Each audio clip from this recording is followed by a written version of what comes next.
శ్రీ విష్ణు రూపాయ నమశివాయ. అందరికీ నమస్కారం అండి. సంక్రాంతి వచ్చేసింది, సంబరాలు తెచ్చేసింది. రంగవల్లులు, గొబ్బెమ్మలు, ముగ్గులతో సహా మా ఇంటి బొమ్మల కొలువు కూడా వచ్చేసింది. ప్రతి ఏడాది ఒక కొత్త బొమ్మ కొనుక్కొని ఈ బొమ్మల కొలువులో పెట్టుకుంటూ ఉంటాను. శివశంకర పార్వతి రమణ నినగే నమో నమః.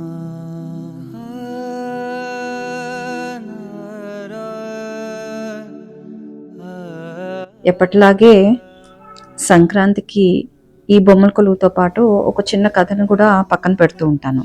మీకు తెలిసిందే కదండి. ఈసారి కూడా ఓ కథ ఎంచుకున్నాను. అది అందరికీ తెలిసిందే, కానీ ఓ చిన్న ప్రయత్నం నేను పెట్టుకునే బొమ్మలతోటి మీకు అందరికీ ఒకసారి మళ్ళీ ఆ కథని కూడా మళ్ళీ చెప్దామని ఈ వీడియో చేస్తున్నానండి. పార్వతీ కళ్యాణం. దక్ష ప్రజాపతి అమ్మవారిని కూతురుగా పొందడం కోసమని తపస్సు చేయగా అమ్మవారు సంతోషించి అనుగ్రహించి, నేను శివుడికే భార్యని, అందుకు ఒప్పుకుంటానంటేనే కూతురుగా వస్తాను అంటారు. ఆయన దానికి ఒప్పుకుంటారు. అమ్మవారు పెరిగి పెద్దదవుతారు. ఆయన దక్ష ప్రజాపతి స్వయంవరం ఏర్పాటు చేస్తారు. ఆవిడ వచ్చి మొత్తం చుట్టుపక్కల అంతా చూడగానే ఎక్కడా శివుడు కనిపించరు. దాంతో ఆవిడ బాధపడి ఒక్కసారి కళ్ళు మూసుకొని ధ్యానించి పరమేశ్వర అని అనుకుని మనసులో ఆ వరమాలని వదిలేస్తారు.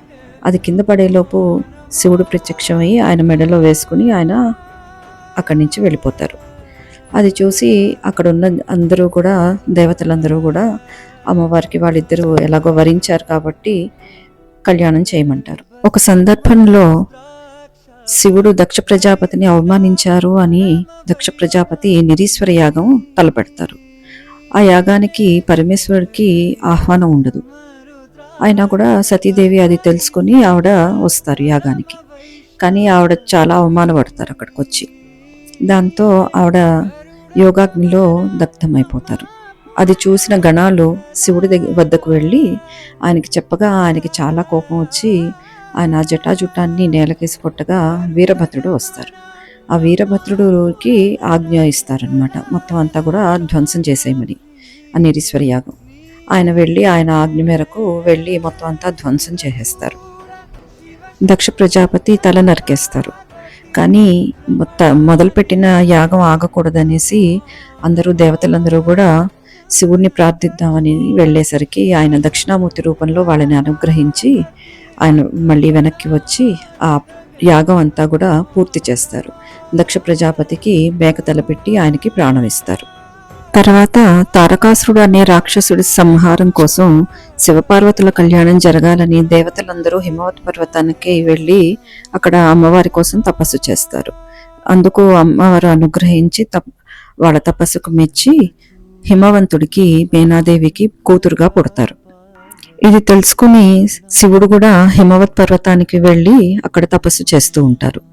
ఇదంతా చూసి నారదుడు వారు హిమవంతుడికి ఆయన వచ్చారు అని చెప్పడానికి హిమవంతుడి దగ్గరికి వెళ్తారు.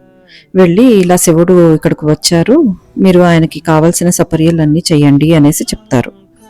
హిమవంతుడు స్వామివారి దగ్గరికి వెళ్ళి ఆయన దర్శనం చేసుకుని ఆయనకి కావలసినవన్నీ కూడా సమకూరుస్తూ అక్కడ ఉంటూ ఉంటారు. ఈలోగా కొన్ని రోజులు అయ్యాక పార్వతీదేవిని కూడా తీసుకువస్తారు. మొదట శివుడు నిరాకరించిన తర్వాత అమ్మవారి సేవలకి అంగీకరించి ఆవిడిని సరే అని అంటారు. ఆవిడ అలా సేవలన్నీ చేస్తూ ఉంటారు. పూలు పళ్ళు అన్నీ తీసుకొచ్చి స్వామివారి సేవ చేసుకుంటూ ఉంటారు.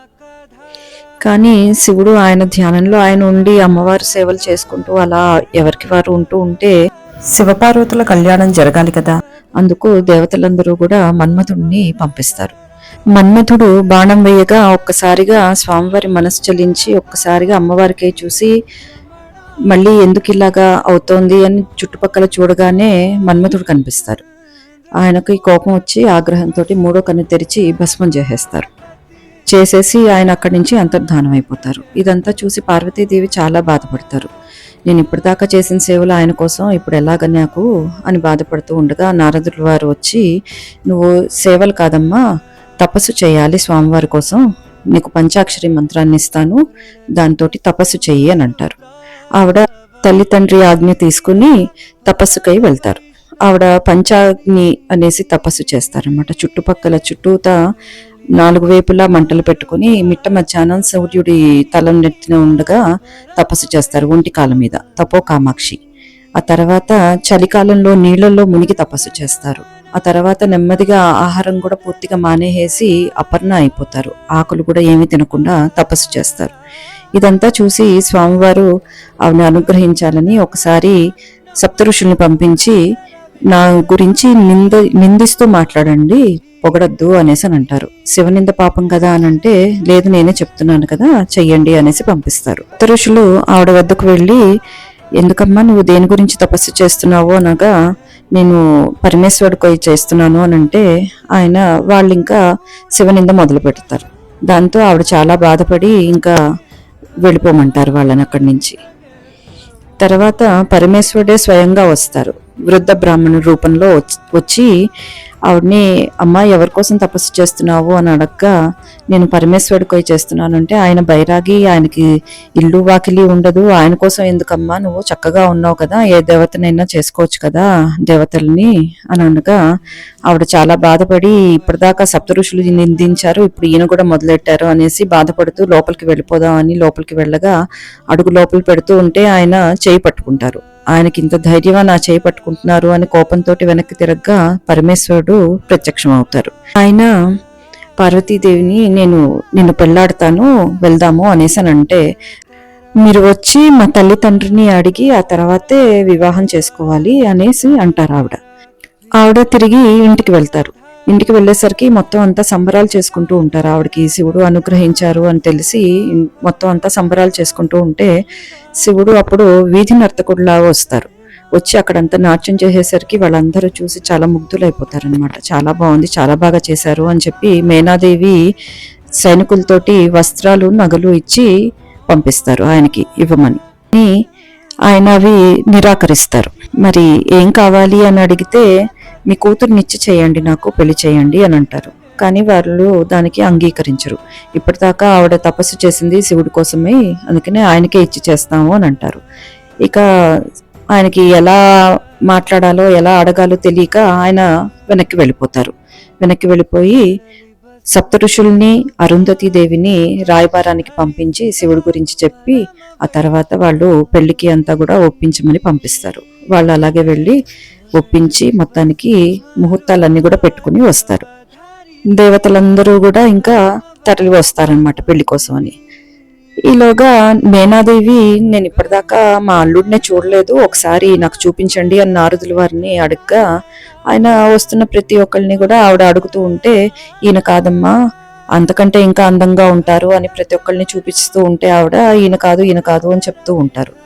ఇంకా ఆఖరికి దిగంబరులు, రాక్షసులు వాళ్ళందరినీ చూసి వీళ్ళు కాదేమో అనుకోగానే నారదులు అప్పుడే అంటారు, అదిగో మీ అల్లుడు వస్తున్నారు అని చూపిస్తారు. అది చూడగానే ఆవిడ ఒక్కసారిగా కోపం తెచ్చుకుని పార్వతీదేవినికి ఒకసారి కొట్టేసి, ఏంటమ్మా ఇలాంటి వాడి కోసం నువ్వు తపస్సు చేసింది, నేను అసలు ఒప్పుకోను ఈ పెళ్లికి, నేను అసలు చేయనంటే చేయను అనేసి అని అంటారు. కానీ మొత్తానికి అందరూ కలిసి ఆవిడని ఒప్పించి, శివుడు అసలు తత్వం అది కాదమ్మా, నీకు అలా కనిపిస్తున్నారు కానీ ఆయన అసలు అలా కాదు అని చెప్పి మొత్తానికి ఒప్పిస్తారు. ఒప్పించి ఆ తర్వాత కళ్యాణం చేస్తారు. బ్రహ్మదేవుడే స్వయంగా ఆయన కూర్చుని కళ్యాణం చేస్తారు. శివపార్వతుల కళ్యాణం సకలలోక కళ్యాణం. మళ్ళీ వచ్చే ఏడాది మంచి కథతో మళ్ళీ కలుద్దాం. శ్రీమాత్రే నమః. सुंदरतर पिनाकधर हर सुंदरतर पिनाकधर हर गंगाधर गजाचर्मांबरधर गंगाधर गजाचर्मांबरधर